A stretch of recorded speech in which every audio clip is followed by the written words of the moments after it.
Good morning and welcome to the We Don't Know Jack Show, featuring Nico as the Joker and Kevin as the Ace, going all in on all topics. And remember, we don't know Jack. Good morning. We are the We Don't Know Jack Show. What's up, y'all? Happy Friday. Happy 2022. Welcome. We got our boy Joe J in the house tonight. What's up, Joke and Nico? How's it going? Introduce our guest for this evening. It's going This okay. morning, something. Okay. Y'all wanted me to come in all hype and everything. We got to work on like an intro to the show. So we will do that, along with getting better on our production. We're going to get crazy. Quality.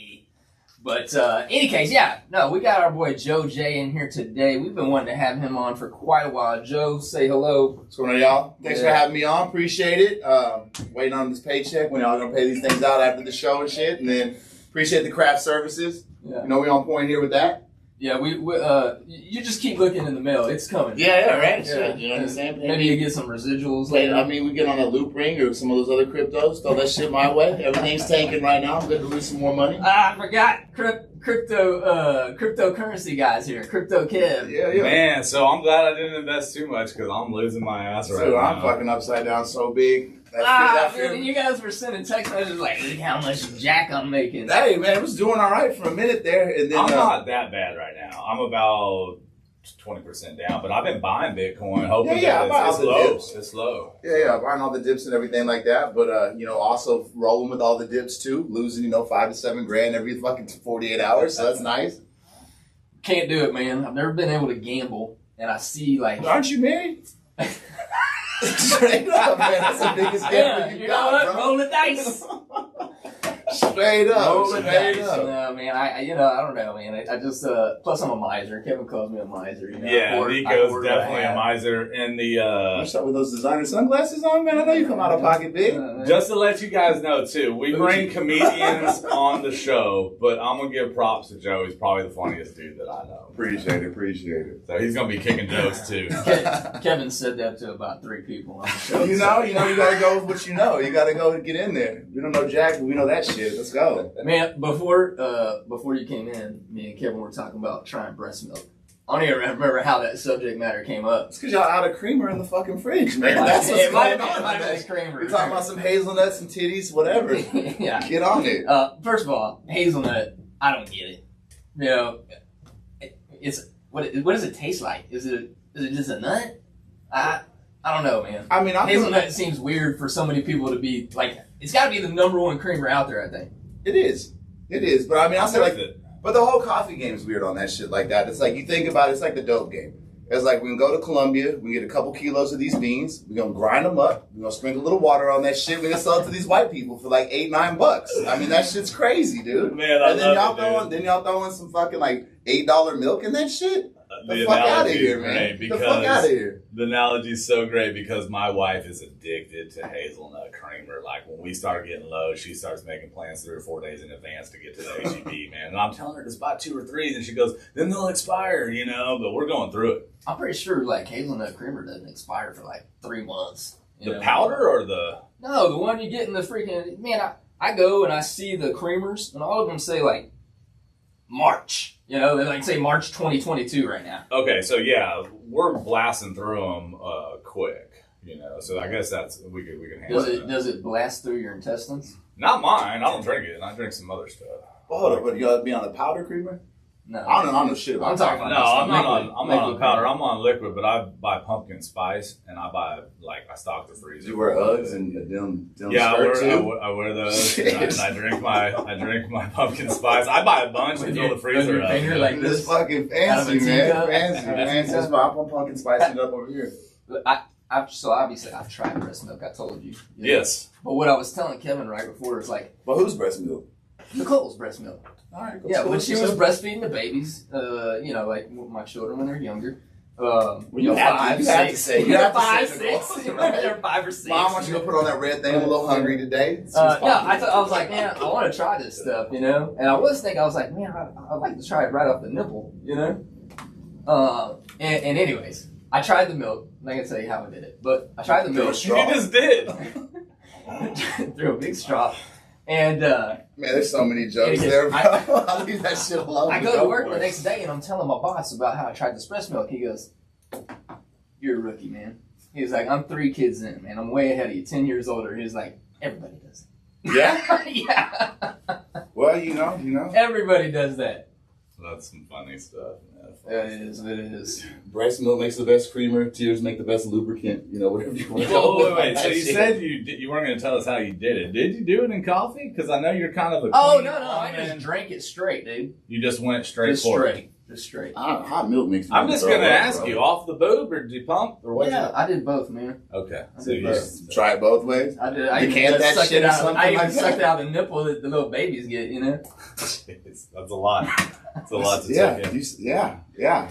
Welcome back to Jack. We don't know Jack, but we Yeah. bring in other people We to don't talk about titties. it. So we started off with a hard intro, and yeah, that went pretty hard. So, Yeah. Nico, what do we have on the show today, man? Well, real quick, man, we do want to say happy birthday to our friend Jay Clark. Jake, what's up, man? Happy birthday. See you in Miami in a couple days. And then Lee McLean, happy birthday to you too, bro. You Oh, know, seriously, yeah. Lee's birthday? Yeah. He's Is it getting up really? there, too. Oh, happy birthday to both of Lee. y'all, man. Happy birthday. Man, good. I didn't know that, man. You know, because usually every morning I wake up, I look at Facebook, I go to birthdays, and I send everybody like a cat. A different year. Like last year, it was a cat that had a birthday cake and would slap it off the table. This Yeah. year, it's a pirate. Pirate Pirate cat? cat that says happy birthday. So you told us that week story before, and we don't agree with it. Or I don't. What's the week story, dude? The week story is your happy birthday obsession with Facebook. I don't like it. Dude, Facebook should be to help people have a great day, man. All right, I'll give You you. know?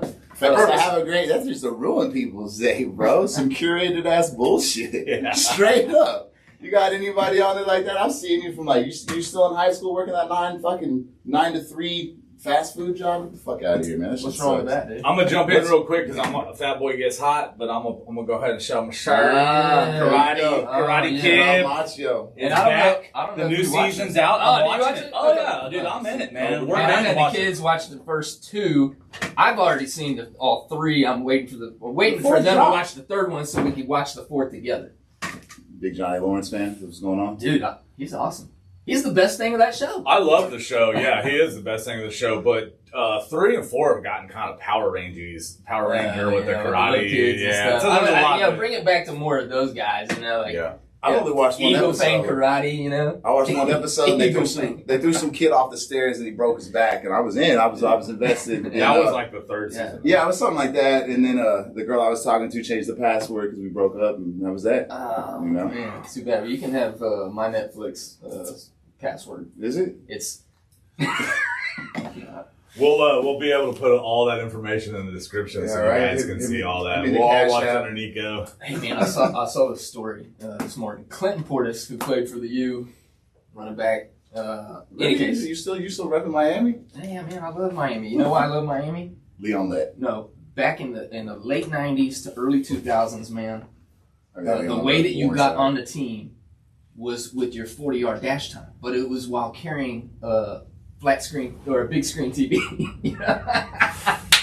How long you been trying to work that shit, dude? No, the boys at the U I always identified with, man, because they were just gangsters, dude. Snoop Menace. Yeah, and man, all it's that, all, dude. you know. So in case, So I started watching that show that you recommended about with The Rock. Ballers? And he went to Miami Yeah, he went to too. Miami, Yeah, yeah. man. So So the Ray I have a Lewis. question because I don't know a lot about his history, but I'm gonna start helping him campaign because you said he's going for president. Is the story that he's telling, is that all factual events to his life? yes, I believe like there's some there's probably some embellishments. Yeah. But yeah, I mean he's telling you basically his life story of when he grew up. Yeah, I mean his dad was a wrestler, his granddad was a wrestler, Yeah. and all the famous wrestlers that you know, like you didn't know that he was around all them. Yeah, that's what I saw. That all the people that they were talking about were real old school. Yeah, wrestlers. Macho Man, Andre the Giant, like he was around all those guys growing Yeah, up. that's So, awesome. Yeah. All right. Dwayne Johnson for president. Yeah, just because he was Keep with me out those of that guys. political shit. Right? Like that's his campaign, right? He cocks the eyebrow, right? Yeah. And he just goes, because I grew up around Andre Giant. Fucking mixing them up, man. Mixing them up. Drink that I've hazelnut. never voted. Judge me if you want, but I will sign up and vote for The Rock. All right. Okay, man. Yeah, y'all gonna fuck up my taxes and everything, man. Y'all vote for somebody who can make a difference, not some celebrity shit. Okay, so here's what happened, man. This guy, Clinton Portis, and a whole bunch of NFL players are being indicted for what they call it's Healthcare, the COVID ripoff shit. yeah, it's 13 counts of healthcare fraud, 11 counts of wire fraud, 3 counts of aggravated ID theft. Here's what happened. The NFL has a fund that when guys who are retired from the NFL, meaning they've played more than 4.5 years, so they've got a pension coming from the NFL, anytime that their insurance doesn't cover something and they have to come out of pocket cash, they have a way to reimburse them with receipts. And so what happened is one of these players who became the ringleader approached Clinton Portis, who I enjoyed watching when he was younger, and said, "Hey, let us use these receipts. We'll give you kickbacks for whatever you get." And so it was like $4 million in claims, and like some of it was like for sonogram machines, which you don't even need that unless you're a pregnant woman. And they got paid out $3.4 million. I don't know what the kickbacks were, but the sentence that they're trying to give this ringleader is life in prison, dude. Life in prison. Now, man, see, I heard one of them, like that one cat he caught 6 months in jail and 6 months house arrest and had to pay back some money. I didn't think it was like you looking at like putting it on the shelf. I can only, the only thing that I'm thinking is that it's because because the federal government is involved, and you're tax evading and things like that. They're trying to get you. Right? So with the federal government involved, a life sentence is a life sentence. I mean, you're not getting paroled like you would if it was a state life sentence. That's 20 years. That's pretty intense. So when I saw that story, I thought, yeah, I get it. What they did was wrong. But dude, life in prison. And I started thinking, I was like, man, so I just started looking up stories, right? Like the Boston Globe just reported this week that they gave 47 medical paroles, and 21 of those were to convicted murderers. Because people had COVID, they let them out of prison. Yeah. Right? The LA Times reported that the state of California has released 6,000 inmates because of COVID-related incidents, and they're going to release another 6,000, and they're all high-risk inmates. But we're trying to sentence this guy to life in prison because he got some payouts of $3.4 million. Oh man, I don't know. I mean, that's a lot of money for a lot of people, but for what they were going to get into, it's not, is it? But you mentioned those publications and everything. You might want to fact check that against like Instagram or Facebook, like the real news and shit comes out, because I don't know if I believe that shit. Yeah. Forget about Boston Globe and LA Times. The Boston Globe and LA Times, no good. Get that shit where 90% of the population gets their news, man. I got a guy named Wolf, and he'll give you the real Instagram meme of what exactly is going on. Hey man, you can't knock that dude's hustle. He's got something like 10,000 followers or something. He does, man. He has a lot Lane of followers. Slade Daisies. I got shout out to that shit. Go for it, man. Slinging motorcycles. I don't get it, man. I told Nicole the other day, I said, it's very easy for you to go Google check if something's real. Like, I'll see people post stuff on Facebook and Instagram, and I'll go, that's probably not right. Yeah. And sure enough, like, I'll just Google search it real quick. I'm like, very easy Google search to figure out that is not true. But you're throwing it out there like, yeah, let's just put it out there, man. It's absolutely true, and we're getting to freaking stoke the fires. You got to like you get those emails like Bill Gates is giving away 90% of his fortune, forward this to like 27 people.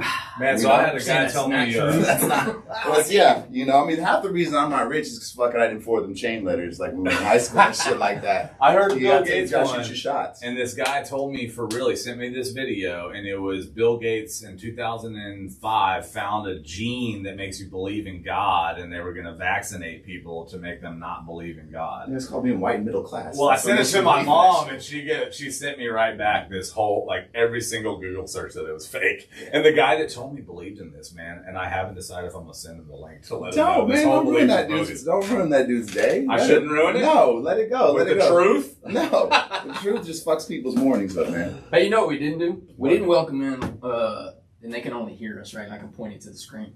Our newly, I don't even know what you call that, license, whatever. We're on Spotify now. We're on Apple Podcasts. Yeah. This is the first episode on that? Yeah. No, so we're last episode we did a trial run. So Spotify's picked us up. It's an application process that we went to, Google Podcasts, Apple Podcasts, and there's a lot of little niche ones that we're doing too. Our main platform is always going to be YouTube. We're YouTube fanatics. We want people to watch us and see us because, listening to people, you can't see their facial expression. So always check us out on the YouTube. You can listen to it on Spotify. It's about an hour long, so a lot of people just don't have the time to sit in front of the TV and just watch the show. But watch it on YouTube with the, with the volume turned up. Either way, we're on both channels. You can go to the WeDon'tKnowJack.com website, and it'll have every single streaming channel that we're on with the episodes listed. So, yeah, that was a big deal for us. Nico, I know you're real proud of that process, too. Oh, yeah, man. I put that out there. Actually, no, I saved that one. I was going to put that one out there like a week from now. Because yesterday, I just asked everybody that I know, hey, can you go and follow us on Instagram? Because we wanted to build up our Instagram Well, what page. would you set the bar at? It's all 10,000, 20,000, your closest I friends told or him, some shit? I was like, if we get to 10,000, I'll throw a party. Yeah. I think it's very possible. Hazelnut coffee and everything. With hazelnut coffee, Go, breast shit. milk, whatever. Fuck it, I like and subscribe to that shit. It's very possible that we could get there, and we appreciate all the followers and subscribers, and as the channel grows. Our whole goal in this is to bring on people that we know that are funny, that we can have a good time with, chop it up. But we also want to give a platform for the comedians, local artists, musicians, small business owners. Joe, I know you own a small business. So I don't know if you want to talk about that and your journey. No, I mean, for mine, it's been good. We're we're in sports, we're in broadcast and everything like that. So we've been doing this for like 20 years now. I've been running it for like the last 10. And this feels like shameless, like self-promotion, just like YouTube. No, like, exactly. That's why it's not shameless. We Yeah. want you to self-promote. No. So stuff like that. I mean, you see the work. If you watch like MLB baseball or AT&T, especially for like the Astros and stuff, all the graphics that you see on there, all the analytics and stuff like that, we had a part in that. So, it's been good. Real quick, because I want to just kind of layman's terms. I know you just said it, but so people out there who are listening or watching understand. How would you explain to somebody that doesn't even, like somebody that doesn't know you, like what does your company do? I know a little bit of the questions. What's a ticker? What's a bug box? What are these things that you provide for the big baseball, MLB? You're in all the sports, really. So tell us a little bit about that. And I also want to hear the story about the time you made the ticker flash when I was watching a NASCAR race. You were working in the box. Yeah, no. I mean, shit, I can't remember all that stuff. We've been doing this for a while, but I mean, it's been good as far as like what we're doing. There's been an evolution of it as technology's caught up and everything like that. Computers become a big part of everything that we do. You got a bunch of machine learning and things like that are going on.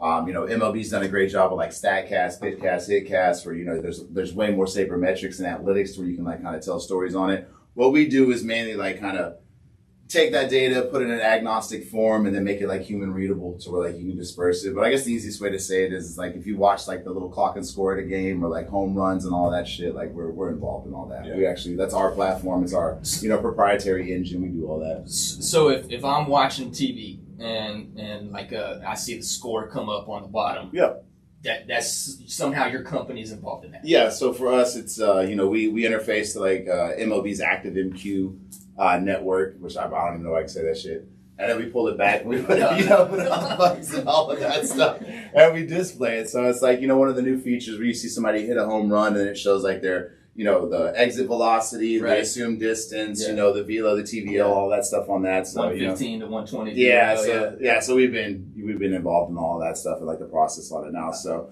basically, the best thing I say is don't lock out MLB. Like we're trying to get paid. So it's 10 months worth of work for us. So if I can keep that shit going. How did this all come to fruition, man? I mean, I know your dad started, but like walk us through the history of the company. Yeah, I'm real curious about that because I've been following you since we've been best friends forever. Yeah. You were the best man at my wedding, and I've been watching your career blossom. And I think it's one word. Blossom. I love it. It's been amazing to watch it grow, man. What all you've done with the company since you've taken over. But tell us from the beginning how it started. Man, I mean, it was basically like two dudes in a laptop. My pops was very much in it. back when it was first getting going, back with like when it was like SD television, you know, that sort of thing. And then Standard def. yeah, so you know, back in CRT TVs and bunny ears and all that bullshit. And then we just, you know, got lucky. The timing was there on that. You know, I mean, it's the dedication. You got to have the drive and like the wherewithal for that one too. Because I mean, some of it's timing, you know, on that. Like we've been blessed. We've been very fortunate in that regard on it. And it was just, you know, computers became a big thing. Everybody realized they had so much more processing power and could do things quicker. You know, HD came in and just, yeah, it was one of the bigger disrupts like in our field was, you know, going to an HD television and all that stuff.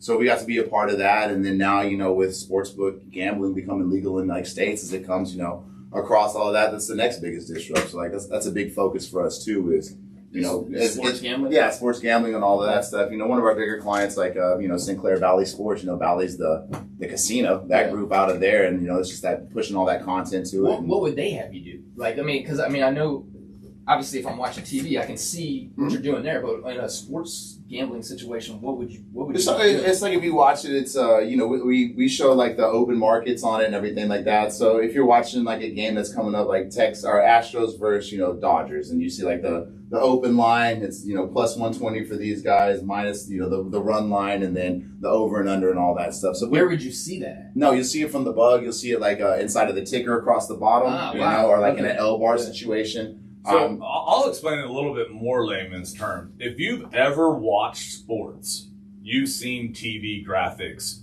run something on the TV, whether it's stats, whether it's pop-ups. I mean, what y'all done is revolutionized sports in all aspects, correct? So, I mean, somewhat on that. I mean, we had a bunch of good leaders that came before to kind of blaze that trail. And, you know, everybody's trying to build a better mousetrap. Yeah. And so, I mean, we do that. We got some really smart people that have kind of all contributed to, you know, how we're getting there and everything. But it's always been a push. It's always been an evolution of it. And as technology catches up with people's ideas or inspiration, I guess art imitates life or vice versa or something like that. So it's kind of, if you can come up with it, you can put it to work and you can achieve that stuff now. So it's been fun and it's been good. And like I said, the timing thing of it, you know, you're seeing some amazing things happen. You're seeing, you know, more application use come into it. You're seeing direct to consumer, so you got a little bit more chances. It's not just linear networks that you got to deal with anymore. It's not just like, I guess the same thing that y'all are doing here with this. You know, there's so many more avenues that you can get to viewers, that you can like get your product out to and everything like that. Like, you've got YouTube that we stream games for through MLB Network partnership, and we do it for Apple TV and for Amazon and for, you know, Facebook and for Periscope and like all of that stuff. So it's just kind of fitting in with that. Budgets have changed. You know, the way that we do the business has changed. You know, before you had to roll out and be on site, and, you know, it costs $100,000 to bring everybody in, and you do all this. And now you're doing Remy's, where everybody's like sitting back in a studio in Charlotte or in Bristol, you know, Connecticut, or, you know, in San Francisco or something like that, and you're just piping it all back to you. So it's been good in that way. Like, we're changing the way like a traditional like linear broadcast goes, but in the same like aspect, you're not traveling people anymore or anything like that. So you've got bigger budgets and you can do new, cooler things, and you're going to see, you know, broadcasts evolve in that as far as some of these metrics and things that you can pull out. Because some of our friends used to work for Joe. Yeah, and they would go like on location. I remember in the days where they would have to travel like in the vans with the, you know. Yeah, that's what I was going to say next, is that, you know, you're a family business, but our family is considered our friends too. Sure. And you've provided jobs for a lot of people and helped catapult people's careers. Not if they didn't stay in that industry, but gave them the knowledge and the motivation to do other things as well. Yeah, I mean, it's all mutually beneficial on everything like that. Like, they had the time and everybody had that willingness to learn and that intellectual capital, I guess, that we were looking for. And everybody that's ever, you know, from the friends or the, you know, the tight-knit family that's come through, they've all done great. And it was one of those where, you know, sometimes people just need an opportunity. And it's just like, okay, cool, you know, and television, especially in sports, is very Cardi-like. You know, you like fly into a town and, you know, set up shop, and you're there for, you know, 24 hours and you get the fuck out. And that's a question I got. So tell us about the vast amount of travel that you and your team does, because it sounds seems like travel has reduced. I mean, it has. Travel has reduced. I mean, it went from, you know, way back in the day before United fucked up Continental. And they merged that shit. By the way, fuck you, United. I'm sorry about that. Y'all always blow my shit up. I'm sorry. But I liked Continental way better. But yeah, no, I mean, like back in the day, you know, you're flying 130, 140,000 miles a year. And like now I'm lucky to get, you know, 60, 70. So 60 to 70 is still a shit. It's still a lot, but I mean it's half of what we used to do and everything like that. So we've tried to get you on the show a couple times. You're like, oh, I just got a call. I got to go to Vegas. Yeah. I talked to you like a few weeks back. You're like, oh, the quick flight to Paris. Yeah. And I've never even been to Paris, and I want to take my wife there, and you're just jet setting over there for some work, which I think is so cool, man. You're the worldliness that you've experienced, man, is awesome. No, it's like, again, just truly blessed and fortunate on that. Paris was cool. We were over there for the French Open. Got to see Serena play. Got to see Federer play, awesome. Which is, kind of some bucket list stuff to see, like, in a major. That was really cool. Super awkward. It was, you fill out a bunch of paperwork. You got to go there, like, quarantine. They give you, like... went during, they gave COVID times. Yeah, that's the same thing that we did. And then, they shut down the city at 9, but you're working till, like, 1 in the morning. So, like... It's kind of cool. You're walking through Paris and you're one of like 5 people in the streets with like all your badges and stuff like that. So I mean, it was cool, but I mean, you don't want to go to Paris and eat McDonald's and have to be in your hotel by like 8 o'clock at night and all of that stuff. But I mean, so it's a different world.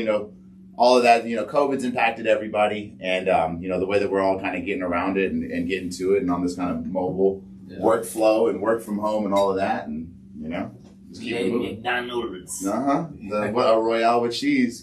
Hit that shit off some Pulp Fiction. Stupid ass Frenchies. I make fun of French people all the time, man. I think it's because they detest Americans, right? And so like I fire back, right? And in my house, like you ask my kids, carrying that torch. Ask my kids like, hey, y'all gotta take a French bath tonight, because it's super late. We get home, like y'all gotta take a French bath at least. What does that mean? It's in the sink. In the sink, man. Just in the sink. Watch the privates. I don't like United. I love the Frenchies. French. I love the French. I don't like the United people, but other than that, we're good. I'm with the French too, man. I'm with the French. You just alienated half your audience. I was like, damn. You're huge. The only thing y'all You're give us huge is in French Paris. fries. Hey, I'm a believer that there's no such thing as a bad press, man, because we got a lot of our followers during the Astros series, for Boston. We're talking a lot of shit to these We dudes. got Boston fans. Now they watch us every week. That's good shit. Yeah, this dude's. Oh, that's all right. Don't worry about it. Yeah, this one guy in particular, just like going off on us. Then him and Kevin get into an exchange, Yeah, we got into an argument. Long story short, dude goes, "You guys aren't as bad as I thought y'all were. You're not assholes." The funny I'm part gonna start about it. following y'all, and I'm gonna watch your show every week. Yeah, the funny part about it is that I was like, I told him, I was like, there's no such thing as bad press. Keep watching the videos. And then when he commented back, he goes, "You got me. I watched them all, man. Y'all are pretty cool." That's awesome. That's awesome. Man. So, hey, this came to my mind while you were talking, man. Is it very competitive in your marketplace? Like, there are a lot of companies that do what y'all do.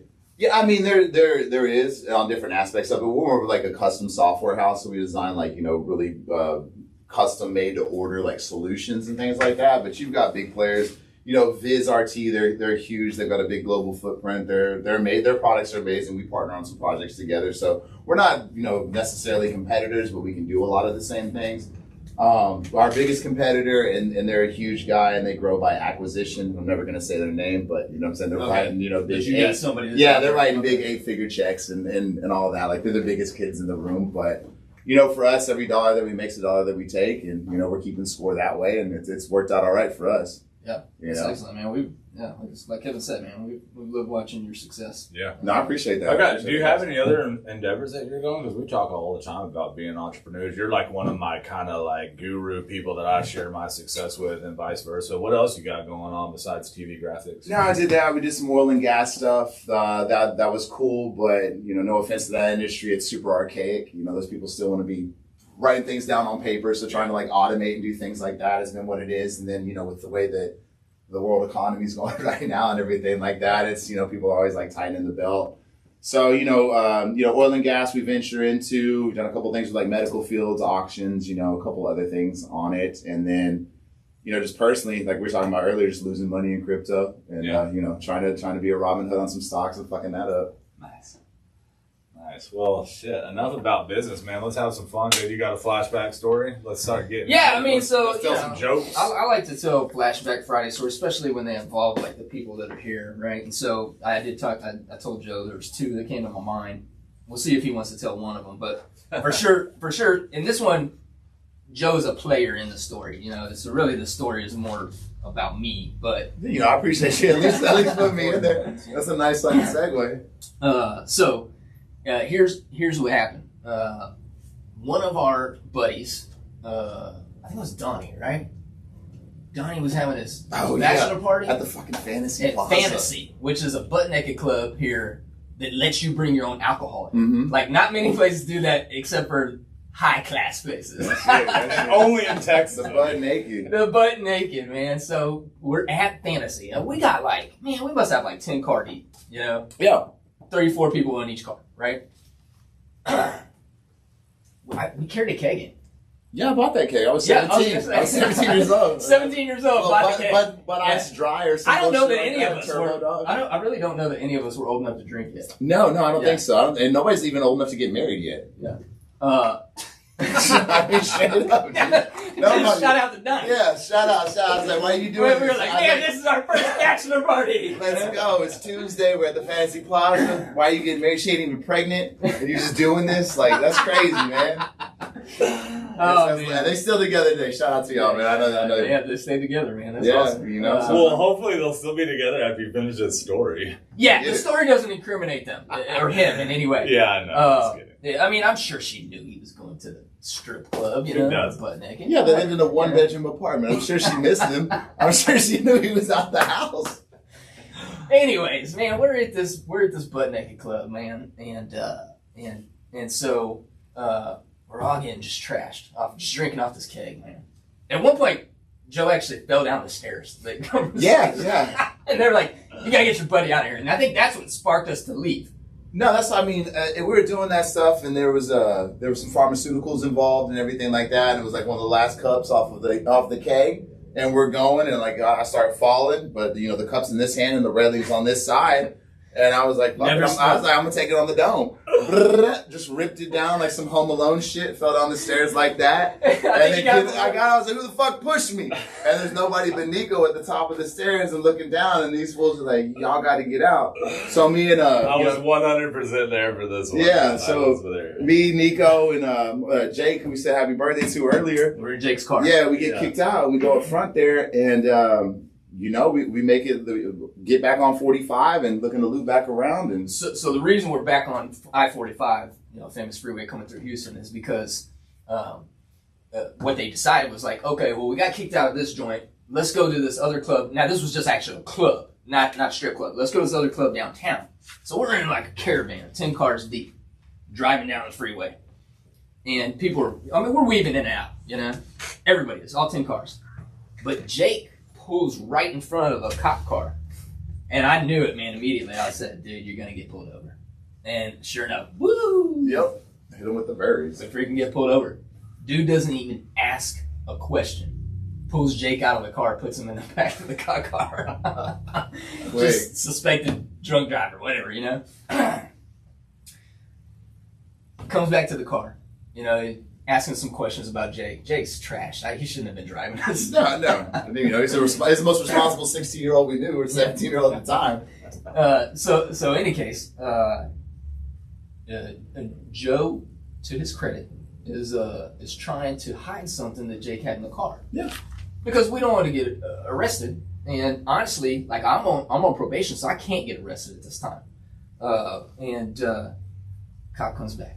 He says, "Hey, you guys stop moving in the car." I say, "Yes, sir, officer." I'm real polite when I talk to officers. Not Joe. No. I was like, fast as fuck, boy. Let's go. He's just talking shit. I'm like, oh my god, dude, Joe, please. Well, I was taking one for the team. I was trying to draw his face away from the party favors that were in the car and shit. Oh man! So the guy comes around my side, because I'm sitting behind Jake's seat, in the back, and he's like, "Tell your buddy to stop moving." I'm like, "Yes, officer. I'm gonna tell him." Goes back, talks to Jake. This dude starts moving again. Comes back, man. He just grabs Joe, man, takes him, and he's like, "I'm coming back for you." Comes back for me. I have this long conversation with him. I'm like, "Man, listen, I'm on probation. I can't get arrested. I'll have to serve the rest of my 10 years, on probation in jail, And I give him my sob story. He finally says, "Well, you know what? I was gonna let this dude go with you, but he keeps talking shit to me." So I'm taking him. Yeah. Yeah, and he goes, here's what I'll do. He's like, if you can go over to that payphone and get somebody to come pick you up, I'll let you go. Yeah. So I go over to this is the payphone time. You know, I go to the payphone. 1-800-COLLECT. Like while I'm at the payphone, I'm like, how does this dude know if I get in touch with anybody? You know? So I come back, you know, he's like, did you find somebody? I said, yes, officer. I found somebody to come pick me up. So he hauls them off, right? And I'm stuck. This is like man, we must have been like one exit out of downtown, like close to 610, you know? Or close to I-10, actually. I-10 where it meets 45. We're like right there. In any case, comes back, lets me go. The record driver, I go, hey man, can I, you know, because he calls a record driver to take Jake's car. He's like, I was like, can I hop a ride with you to wherever you're going? He's like, no. I was like, for real? Like, damn. Like, you know, like you are gonna get money from somebody that I know to get this car back. Yeah. Can I not have a ride with you? He wasn't having it, man.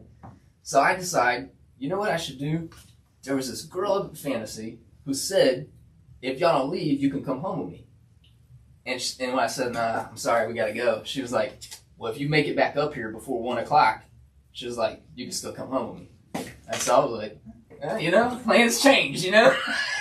So that's a pretty far little jog, man. Oh, dude, it's a huge jog.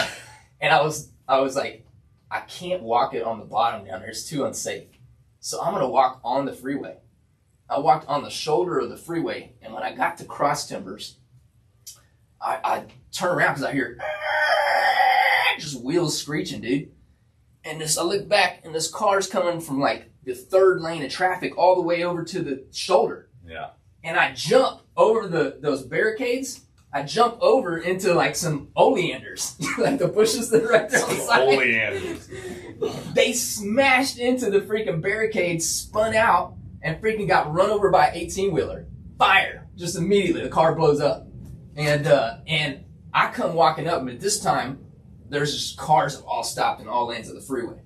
And there's an officer there. I walk up, and there's this African-American guy that says, shit, I thought you were dead. He said he thought when the car hit the side that they hit me, and that's why I went over the side. I was like, no, I jumped as they were hitting the side. It was real crazy. I should have been dead, man. But anyways, those guys had to get the emergency vehicles out there because those dudes were in bad shape. So I talked to the officer. There's an officer that showed up. I'm like, man, look, those guys tried to hit me, you know? Tried? Yeah. I'll give him my story. At this point, like, this has severely impacted my ability to get back to Fantasy. What an inconvenience. Yeah, like, damn it, dude. Yeah, I'm stuck here. I asked the officer, I was like, hey, can you give me a ride, you know, just up the street? So that's the tow truck driver? He's like, I got that. He goes, no. Same thing as the tow truck driver, no. I'm like, damn, man, you're a police officer. You can't give me a ride. I almost got hit by these dudes. No one wants to pick up a 17-year-old boy on the side of 45? What kind of world are we living I'm in, bro? khakis with polo boots, a freaking dress shirt, you know, got that braided belt? Braided belt, yeah, you know. Oh, man, Hair so greased back, you know, when I had hair. Any case, man, I got a backpack with 2 bottles of wine, a corkscrew, and some weed, you know. Oh, man, it was a JanSport, brother. It was a blue JanSport. Any case, so yeah, I missed the opportunity to get back to Fantasy. Fine, whatever. When I come back, I talk to the African American guy because he's stuck behind all this traffic as the emergency crews get there. I was like, man, you know, this officer won't even give me a ride up the street, man. You know, he's like, I take you, man. He's like, I'm going up to Greens Point. You can have a ride with me to Greens Point, and then you got to figure out what you're gonna do from there. Cool, man. Yeah, let's do that. Gold teeth and everything. Like that. He's a cool cat, though, man. Yeah. I was like, yeah, you didn't have to give me a ride. So he gives me a ride to Greens Point, man. I get out. He's like, you got a way to call anybody? I was like, not really. He gives me his calling card. That's awesome. You charge him up. Yeah. Yeah. I was like, damn, dude, that's super cool. Thank you, man. I appreciate that. By this time, it's like 2 o'clock in the morning. I go to the payphone, punch in his calling card, and it says insufficient funds. Oh, man, dude, burn me up. You know, it's kindness of his heart. He's like, give you a little bit of hope on that walk over to that payphone. Dude, man. I had to walk the rest of the way from Greens Point, white dude, polo boots, I'm walking, guys 2 or 3 o'clock in the morning with their windows down, just like looking at me like, what is this crazy fool all about? Like, nobody bothered me, in Guns Point, because I think they were like, if this cat is just walking down main streets over here, like, there's something we just don't want to mess with. Yeah. I had to walk past the cemetery at night.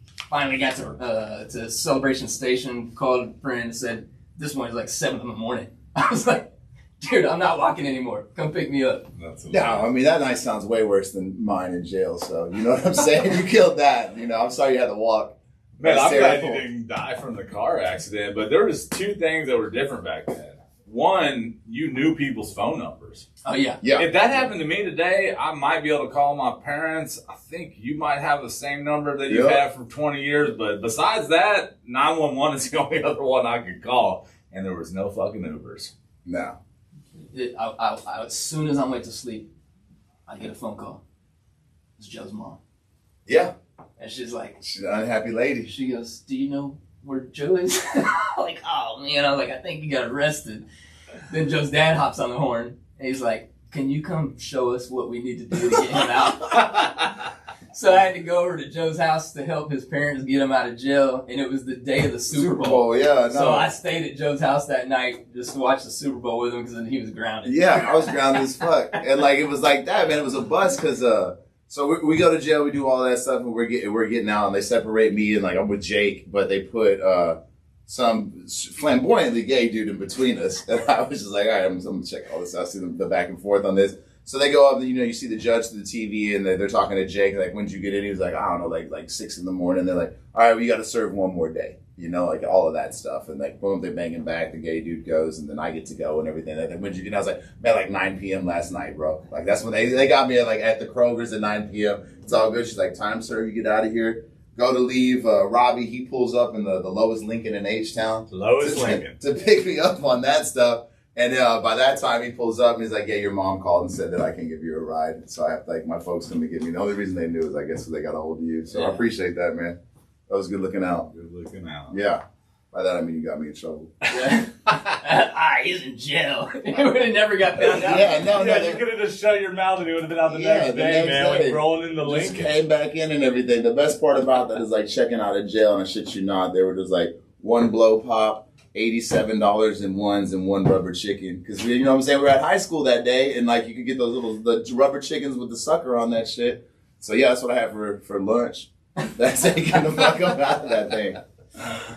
How we doing on time, Kevin? Man, so we got 40 minutes on Spotify, and just real quick. We're 40 minutes in on Spotify. Yeah. We're 40 minutes in on Spotify. So just real quick, if you're listening on the Spotify and it hits the hour mark, Spotify will cut us off. So we're going to say bye. If you are listening to that, come back and check out the rest of the show on YouTube if we go over time. But we're doing good, man. Okay. Joe. Yeah.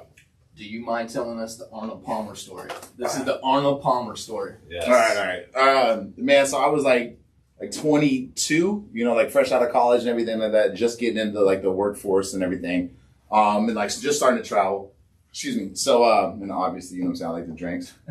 Like to drink. But anyway, so like we're in Colorado and we're doing a meeting with this Israeli company, ORAD, and we go to this this working lunch, and it's the first lunch that I've been to. So we go to this like Bob's Chop House or something like that at like 11:30. So we're the first ones in there. And nervous, and my boss is there, and these 2 guys from Israel are there, and we're talking all this business, or I'm just listening to all this business. And basically they come around, they order me first, like, what do you want to drink? And I was like, I'll just have a water. And they go to the guy next, and he's like, I'll have, like a Pepsi or some bullshit, whatever they drink in Colorado.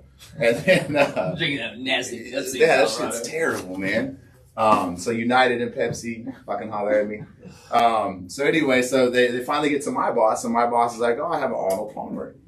And I didn't know what that shit was, at the time. Like I said, I was 23 years old. I'd never seen a country club in my life. I've never fucking watched golf. I don't know any of that shit. So they do that, and then the guy behind him goes, I'll have an Arnold Palmer. And the other guy's like, fuck, I have an Arnold Palmer too. And they get back to me, like, I was like, I have a Knob Creek. Knob Creek, let me get a bourbon neat. You know what I'm saying? It's 11:45. Let's go, baby. Because you're I thought they were like a Tom Collins or some shit like that. I didn't know what these drinks were. So these guys are doing it, and I'm just like sitting there. I got a water and a whiskey neat at like 11:45 in the morning, and I'm 22. I had a business lunch, and I'm trying to drink and do all this stuff. And so, like no one says anything to me, and they come back with like 3 more Arnold Palmers, and everybody's like, yeah. They're like, you? I was like, fuck yeah, let me get another Knob Creek. So we're drinking these things and everything. I'm getting a little bit loose. It's like 11:45 at this time, and the salads come. All of that shit. I'm 2 fucking knobs deep in the game, and y'all can edit that out or fucking use it however you want. But so we come up to that, and they come back to me, and they're like, another Knob Creek, and like by this time, like, well, the food's here. I was like, I'll just take a Bud Light. I was like, let me calm it down. This is a business lunch. You know what I'm saying? I'm not trying to get smashed. So, I'm taking this Bud Light and eating a Caesar salad and all of this stuff. And like, we're going, and we leave and everybody's going to the airport after that. And I'm the last person to get dropped off by my boss. And I was like, yo, I love this business shit. I was like, these lunches are amazing. I was like, we should do more of these. And just get dressed down at the terminal. He's like, yo, you're a fucking idiot. He's like, straight up and down. He's like, those are one of the most important clients that we have at this time. And like, you're just straight pounding booze at like 11:30 in the morning. So yeah, we got the deal and everything was good on that. You had to explain to him that you thought that you were keeping up with these. Yeah, I thought so too. But I mean, I was late for a flight and we were getting dropped off. So he's like, basically, you're a piece of shit. And I was like, I'll be on that call tomorrow. And just jumped out the fucking room.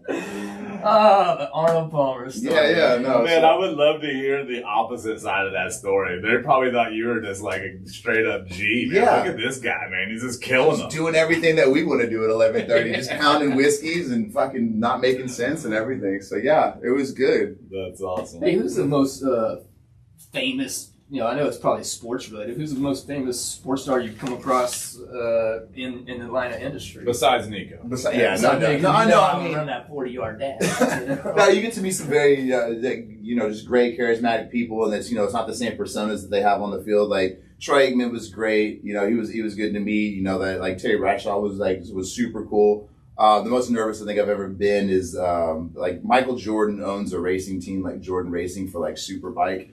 And my brother, he works with us too, and he was like really big into that. And I got to be in an elevator with that dude, and like I've never really been starstruck, but I think that's the only time I ever shut the fuck up. I was just like nervous in the elevator with this guy, and he was such a gangster that he was like smoking his cigar in the elevator, and had his fucking lit cigar in the elevator, and I was just like, dude, like one day I was like, you're the man. So I mean, didn't get to meet him, but like proximity wise, I would say Jordan's probably one of the only times where like I have the tongue in the back of my mouth, couldn't talk, and was just like, I should have just been like, yo, but I just couldn't do it, dude. Like just starstruck, like straight up, like shocked. And so, you ever see any crazy or funny stories around any of these guys? yeah, I mean, you see I can't burn up a lot of people. Oh yeah, because they're still but I mean, you see some things like people get loose, I get, the most recent thing that you can liken it to is like you see like Urban Meyer dancing with somebody who's not his wife and things like that. You see a lot of shit like that. You I don't want to take it away from you, man, but I've met Michael Jordan as well. Yeah? Yeah, at his restaurant, he was doing an undercover boss, and he actually waited on me. Shut up. I didn't know that dude owns a restaurant. He owns a golf course now. No, Michael Jordan Steakhouse, man. They're all over the Connecticut casinos. Really? All For over, sure? yeah, for sure. Well, just a huge gambler. And then like Scooby-Doo ripped off his face. It was me the whole time. I never and then I got canceled for doing blackface. We got away with it over you meddling ass kids. I never met Michael, but I feel like maybe he should give me a call because I've been spending a lot of money collecting his Jordans. Yeah? Lately, so. Buy that dude's tequila. That shit's on point. He's got tequila? Yeah. He's got some good tequila. It's like $3,200 a bottle. Kevin's alcoholic. He can't buy tequila. Thanks. We're putting everybody Are you else supposed on to say blast. recovering? Yeah. Before that? Like, am I supposed to say recovering alcoholic? I thought once alcoholic, always alcoholic. Yes, I'm what's called Cali sober. And look it up. Okay. Maybe I should. Does that have something to do with medicinal? Just look it up, man. Oh, Quit okay. throwing me Cali's- under the Cali's bus. sober. All right, you're right. So by the way, our producer's high. He's in the booth right now, He's never not high, So, Alabama, Georgia, coming up January 10th. Monday. Man, I want to see Georgia do it. I do. You know what I'm saying? I saw what A&M did to him and everything like that. I think that like sometimes you can get that dude's number on the defensive side. That front four, that nose tackle that Georgia has is phenomenal. I mean, I think it's going to be one of the first times you see a nose tackle still go maybe high in the first round. I don't think you've seen that stuff for like. I know the names, but I can't think of them right now. But come on, man, if you're not like a playmaker, like a big sack leader or a pressure guy or anything like that, but just see a nose tackle who's like really good at like just stopping the run, who's got that lateral movement and everything like that. I would love to see him shut that down, like going against Alabama. So I mean, I think it would be good to see Alabama get upset, but it would be an upset. So I heard something. This probably makes more sense to you because you're into the betting and sports gambling and everything like that. That last game they played the SEC championship, I guess you were getting points if you went against Alabama. I think that's how it was. And so there was like a historical perspective to gambling, in that anytime that anybody's gotten points against Saban, it always comes out the wrong direction for you if you're betting. So I'm thinking right now, like you're still, it's still the same way. Like Georgia is favored in that game right now. Well, I mean, so I haven't looked at the lines of the markets or anything like that, but I would imagine, just because of the way that, again, Bama dropped that A&M game, that Georgia is going to be, the favorite on it. On paper anyway, like that, when you're gambling or when you're doing that stuff, wait for the underdog to score first, or, something like that. And then bet the other way, because all the lines shift. Like, that's my favorite thing to see is, somebody playing the Astros, and the Astros are like minus 150, and then, so-and-so gets up by 2 runs, and, I can jump on the Astros because they're plus 110, and, we're going to have like a 7th inning, like 5 home runs. So there's a little bit of like method to it, and all of that stuff. I've been curious about this. You probably know way more about it, but, when those money lines come out, it's, like Vegas is trying to get somebody to come to the other side of the betting by the way that they put the lines out. Yeah, so it's just incentivizing it.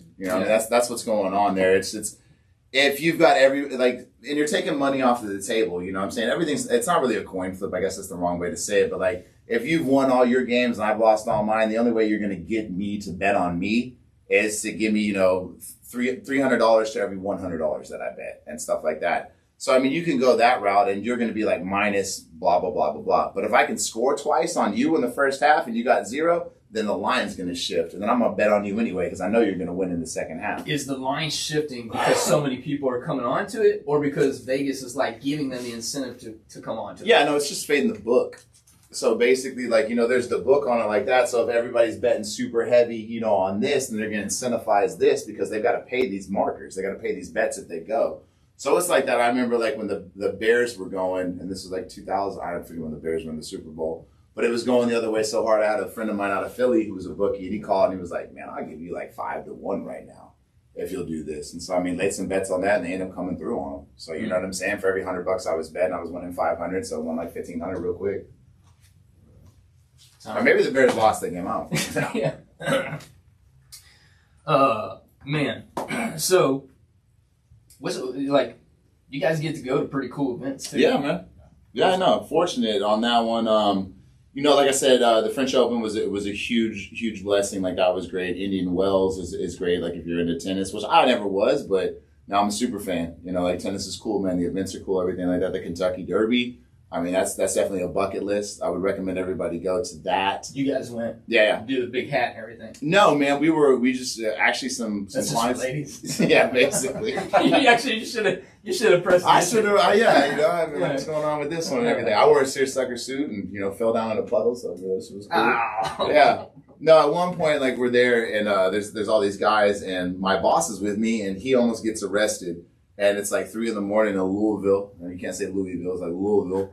So you do that, and we're just eating we're eating fried catfish out of some greasy ass sacks, and I was like, man, there's like $3 billion sitting on this curb right now, like, as far as like all the salaries and everything like that. So yeah, I mean, I recommend mint juleps and whatever the other thing that they drink there.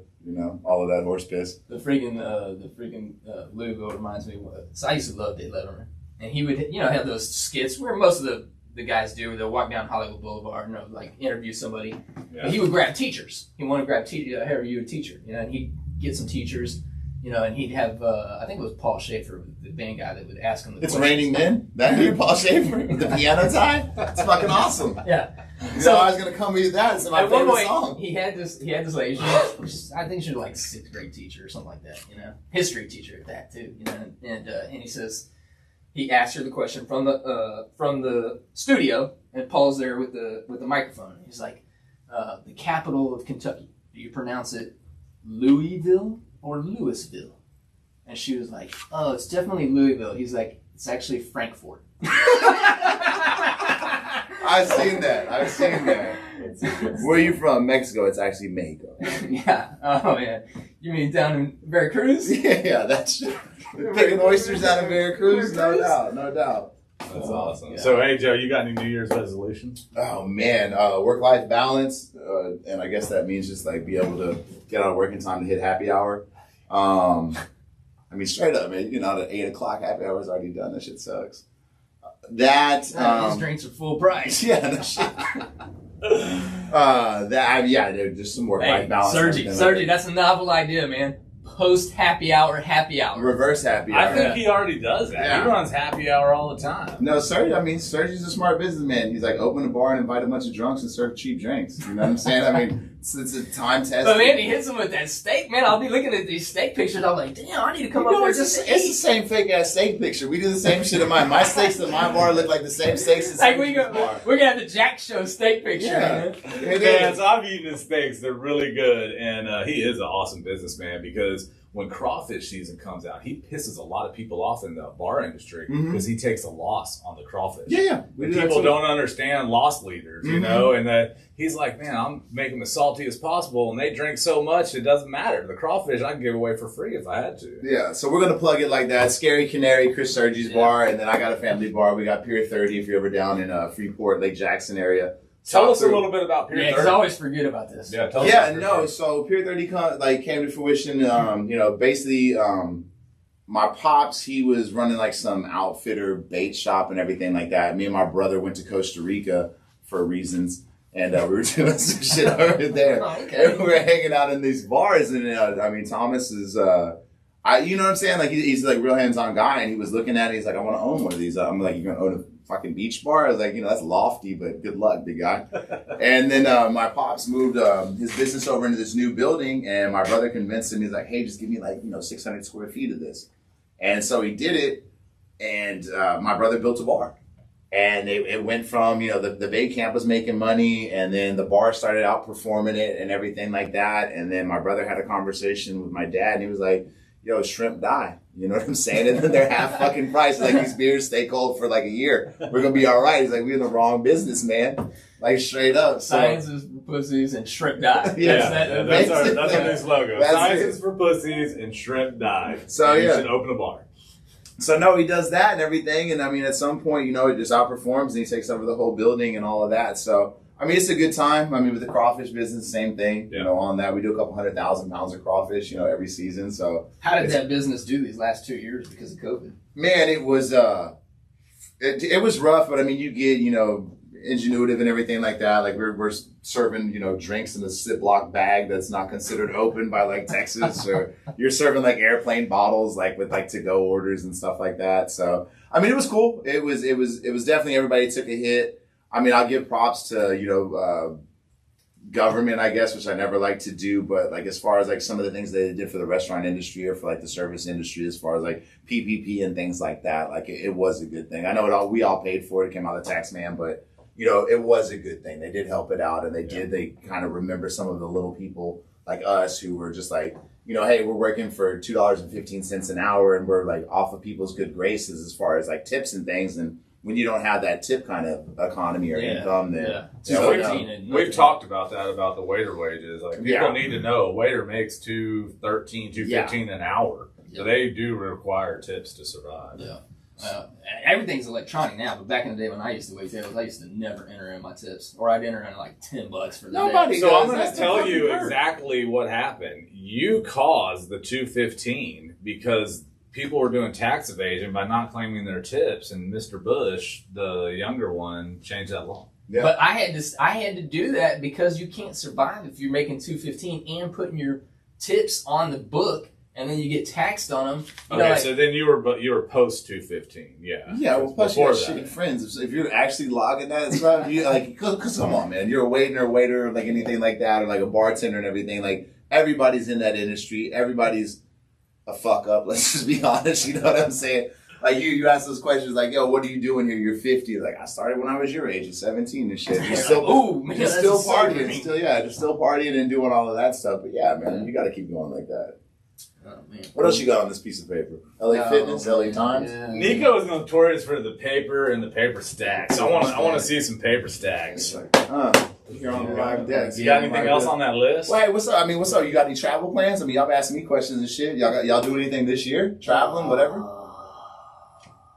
I don't really have any travel plans. So my thing is van life, and I've shared that. I like to get into a cargo van and just take off and drive, sleep in it, and it's not really So even. you're sex traffickers. What's going on? Yeah, I'm a coyote. It actually spray painted red on the side, right man. Yeah, so that's my vacation, but I don't think we're gonna do this year because I tried to take Shauna and she said I'll never fucking do this again. Really? Oh yeah, I mean that's a strong point. What about you? You think you got bucket list places to go? Yeah, I mean we do. Like we went to Hawaii this last year, and I'm sure we want to do something with the kids every year. So I don't know what that'll be. Y'all are good parents. I know we were invited. We were invited to go to Napa, not with the kids, and I think we'll probably make that trip.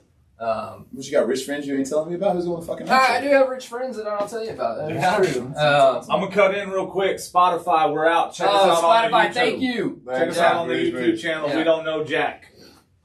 Yeah, so just wrapping it up, man. I mean, we'll do something. I don't know what we will do. COVID really jacked things up as far as travel. Like Nicole wanted to go to Paris for her 40th birthday, which was last year, and we just So I have a quick question again. So I haven't traveled a lot because I didn't get my passport for the older age because of some decisions I made. So when you do travel to like Paris, do you still have to quarantine? Because how does that factor into your vacation time? Because I don't want to pay all this money to go somewhere and then sit in a hotel for a week. No, I got you on that. Like, I can't speak to that for us since it was such a big event. You know, they gave us some French word for like fuck the police. You don't got to worry about that shit. Yeah. So like, we just had like a little fuck piece, on the police. some things like that. But you know, we got people that are yes, Frenchies. Man, we apologize for Nico. We apologize for France. Yeah. I thought they were our allies. Man, they talk shit about us, dude. Yeah. Like, stupid Americans. That's how they talk, dude. But I mean, there's like, dude. I mean, if you can get back out and travel, you should. You know what I'm saying? Like, get back out there. Like, don't fucking just stay cooped up at the home and everything. Like, there's economies that want. We like to do road trips, Yeah. too. Kind of like Kevin saying, but we get in the SUV. Well, like what I was saying, and again, I'm trying to promote this for like other things. Is like go to Thailand, straight up and down. Like there's a good economy that needs your help in Thailand, and straight up, you should go there. And they don't call it Bangkok. No, they For no don't. reason. But what I will give you before we get off of this and everything like that is like the best thing that you can do in Thailand. Like over there's this group of individuals called Ladyboys, and they are the most beautiful, beautiful people in that whole country. And I'm not lying at all. Like I've been there a few times, and they're gorgeous. So like a good rule of thumb is this: if you couldn't pick her up in the States, that's a dude. Like straight up and down. Yeah. It's a Bangkok, or Thailand or anything like that. When you go through and you're curious about if it's a lady boy or not, and I've told you the first part is if it's too pretty for you to pick up in the States, that's a guy. The other side is you can just ask them. You can just walk up and be like, "Here's 20 baht, show me your dick," and they'll pull up their skirt and see a cute little Asian penis. You will do that. And what we decided to do, or what we found out was the best way to do it is like as you're walking through, you can go to these little bazaars and little bouncy balls you used to get out of the machines and everything like that. You can buy like 100 of them for like, $1, $2 American and everything like that. And you just walk around those plazas and everything, and you have these balls in your pocket or your hand and everything like that. And you're just like, yo, heads up. And if the girl ducks, or if they duck, that's a girl. If they snatch out the air and look you like in your soul, that's a dude.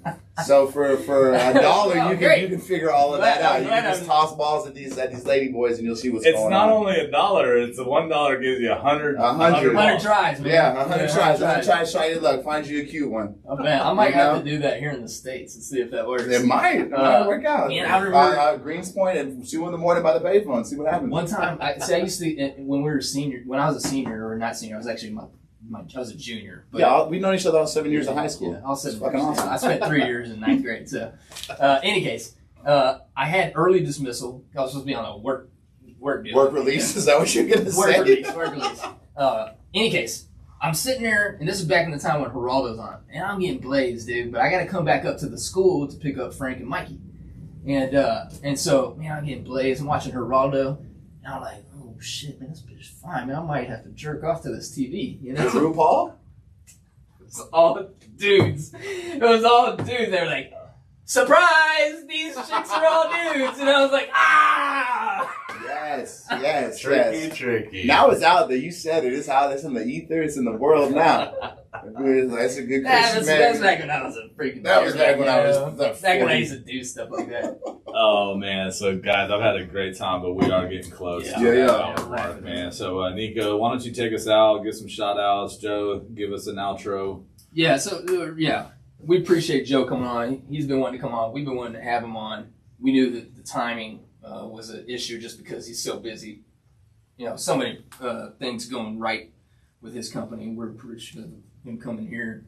We're actually glad for your success. Thank you. Some friends might hate on you for that. Yeah. We don't. I'm not on Facebook. I can't see that shit. Fuck those friends and fuck the French and United and Pepsi. Pepsi's good. Anybody else that we're gonna say fuck off? Nah, I think we're good on that, man. But again, man, thank y'all for having. I love the setup. I love what y'all doing here. Like I said, craft services is on point. Yeah. You know, all of that. I mean, I love what y'all are doing. I love what y'all got going on and everything. Like, you know, much success to y'all. Congratulations. I don't know where the red lights are. I'm looking behind me. Whatever. You know? Thanks, YouTube. Yeah, thank y'all for everything. Thank for you, our having followers. Hope Thank you y'all for be people back. who's viewing. Yeah. Hit subscribe if you haven't already. Go to the IG page. We Don't Know Jack, J-A-K, not J-A-C-K. You know, follow us, man. Just help us do this. We want to help, promote all the people that we're friends with that have their businesses. They want to come on, talk about their arts, talk about their comedy shows, maybe even just talk about inspirational stories. We've had that too. So I've called your outro week, man. Get crazy and let's get out.